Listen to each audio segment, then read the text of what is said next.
Space. Some regions are vast and empty, other areas we call closets. Fortunately, Kevin from the Container Store has answers. Right. Kevin, what gives you the power over space? I'd say Alpha customizable closets. With free design and Alpha's adjustable shelving and drawers, I can create space in any size closet. Kevin, master of space and closets. Or just Kevin. Plus, right now, save 30% on Alpha and installation and earn up to $500 in credit through February 10th. At the Container Store, where space comes from. Where is that music coming from? Welcome to the Intelligent Investing Podcast, where modern portfolio theory can suck it. A student of the School of Graham and Doddsville and a clergy member of the Church of Warren Buffett. Here's your host, Eric Schleien.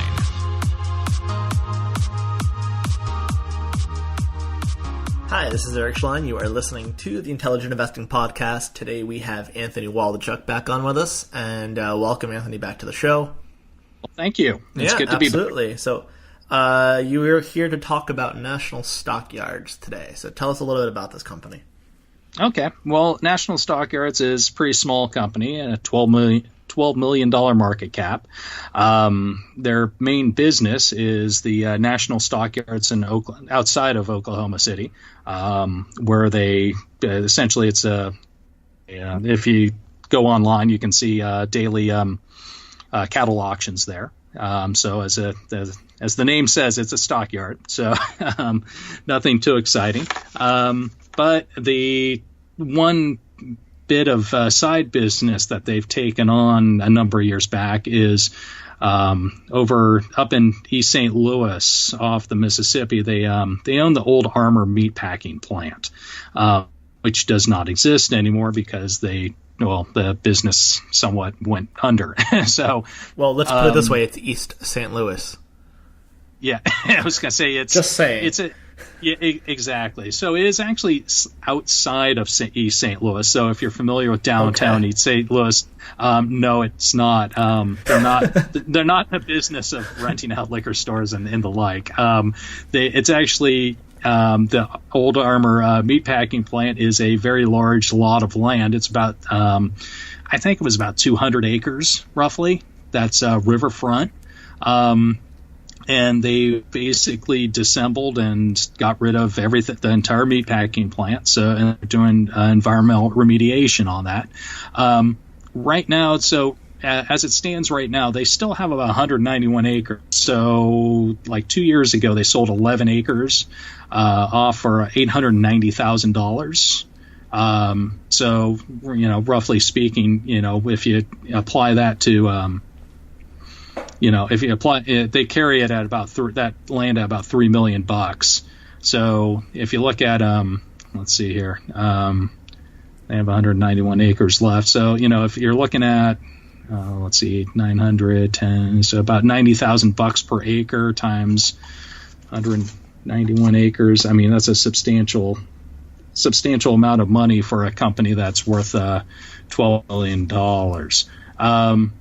They do pay a pretty good dividend, about $20 a share, which is roughly speaking about 7%. They've been paying that for about 5 years now.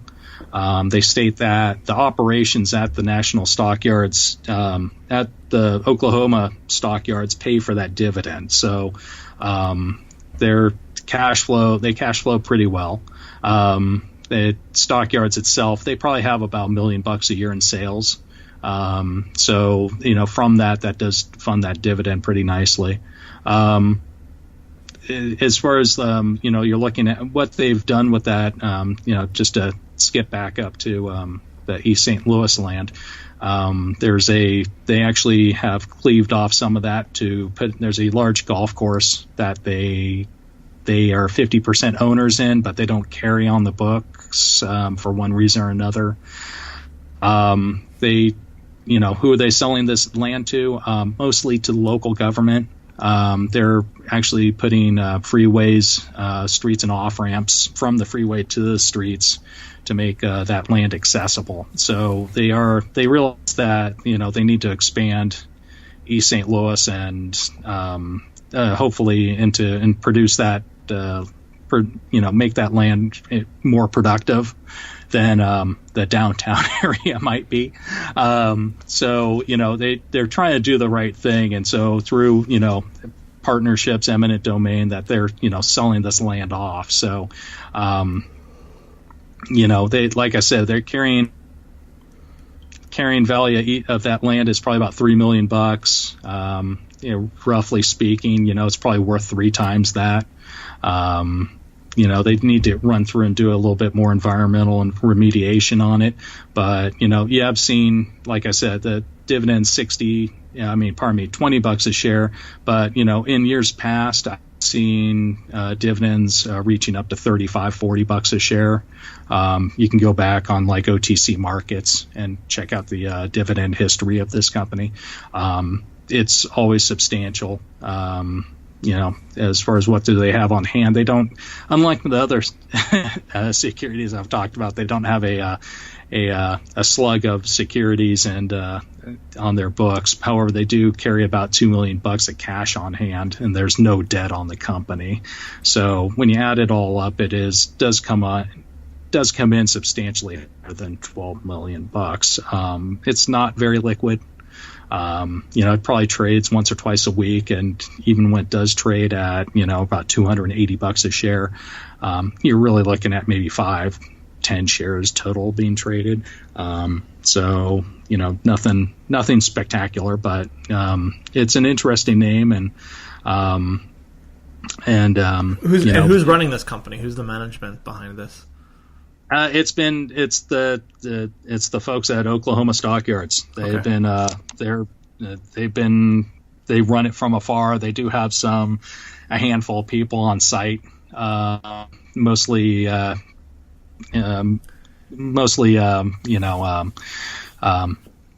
property managers up there. So probably just a handful. Are they majority owners, these guys? They are. I don't believe so. No. So the thing could it could combined. They could be. So I think that a lot of the members of that the yards down in Oklahoma, they're probably owners. As far as like the ownership roles, I'm 100% sure of who's behind it. I just always wonder with these small companies, is the CEO getting paid $1 million a year, or something like that? Okay. Yeah, their expenses are fairly nominal. They don't. It's nothing spectacular. So as far as like rents that they get off of the 2 properties, because they do have some buildings up on that up in East St. Louis property, as well as the rents that they get from the Oklahoma Stockyards are about $800,000 a year. So, like I said, that, rents alone of $800,000. And then in addition to that, a couple $100,000 in additional revenues they have at the Oklahoma Stockyards pays for the majority of that dividend, which is very safe. Like I said, $2 million on hand, probably about, $3 million and $9 million in expected value of the stuff up in St. Louis. Don't quote me on that, but that's my guesstimate. The thing trades at a discount to tangible book, and it is a functioning business that does seem to be. What kind of discount is it trading at? It's probably, from what I can tell, it's probably about like 20 or 30% discount to tangible book. All right. So if someone's going to come in and buy this thing, you'd have to probably what's it trading at now, 280-ish or something like that. You probably have to pay about $350 or something along those lines. That's again just a guesstimate on my behalf. I think it's probably worth a little bit more than that, because now that Oklahoma Stockyards are actually, it's a functioning business that's doing quite well and growing, albeit not that quickly, because I'm not saying that beef is on its way out, but it's not being consumed in the manner that it used to be. So, but they've adapted to the new realities very well. And anytime someone trades cattle, they take their little cut, and that's it. It's a pretty decent business. It's almost an annuity, if you ask me. Interesting. All right. Anything else about it? No, I was going to say that East St. Louis land does have a short line railroad running across it, so I don't know what it's worth, but in scrap alone, I'm sure you could probably make a couple $100,000 off that. But that probably, they might just. I don't know if they keep that around or not. Depends what the new owners once they sell off that land, we'll see. But they are that land portfolio is actively being sold though. So that's a real catalyst. Yeah, no, it could be. Yeah, no, exactly. They are selling that land. It's not with a lot of these other companies that are semi-dark. They just sit on it forever. Is there any indication what they're going to do with that cash that comes in from that land?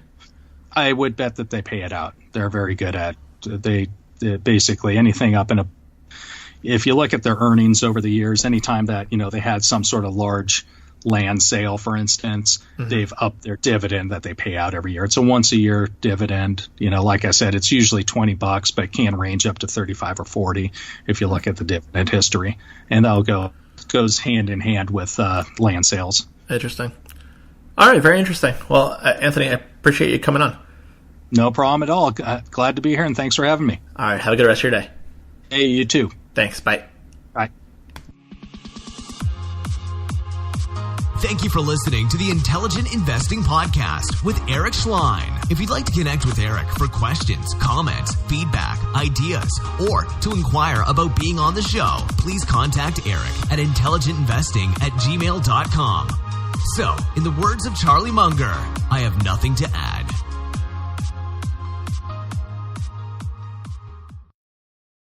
Space. Some regions are vast and empty, other areas we call closets. Fortunately, Kevin from the Container Store has answers.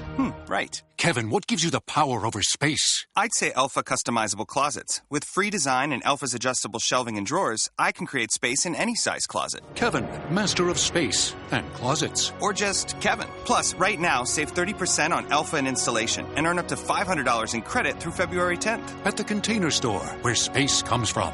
Where is that music coming from? Space. Some regions are vast and empty, other areas we call closets. Fortunately, Kevin from the Container Store has answers. Right. Kevin, what gives you the power over space? I'd say Alpha customizable closets. With free design and Alpha's adjustable shelving and drawers, I can create space in any size closet. Kevin, master of space and closets. Or just Kevin. Plus, right now, save 30% on Alpha and installation and earn up to $500 in credit through February 10th. At the Container Store, where space comes from. Where is that music coming from?